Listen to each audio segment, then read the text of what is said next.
ફરિયાદી એક જાગૃત નાગરિક Haresh Kumar Mangaldas Rathod, incharge officer commanding home guard unit Visnagar, જિલ્લો મહેસાણા. ગુનો બન્યા તારીખ 2/1/2026. લાંચની માગણીની રકમ ₹2000, ત્યારે લાંચ સ્વીકારેલ રકમ ₹2000, લાંચની રિકવર કરેલ રકમ ₹2000. ગુનાનું સ્થળ આરોપીની ઓફિસમાં, તાલુકા સેવા સદન વિસનગર, તાલુકો વિસનગર, જિલ્લો Mehsana.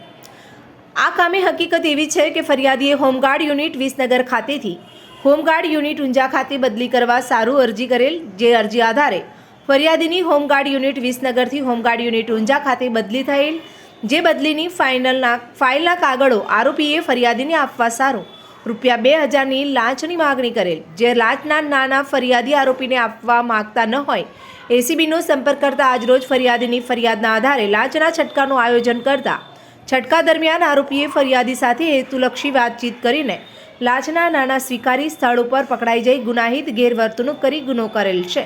Traffic officer Shri HB Chavda, field ACB Gandhinagar એકમ, સુપરવિઝન અધિકારી શ્રી AK પરમાર, મદદની નિયામક એસીબી ગાંધીનગર એકમ, ઇન્ચાર્જ અધિકારી શ્રી હરેશ મેવાડા, નાયબ નિયામક અમદાવાદ.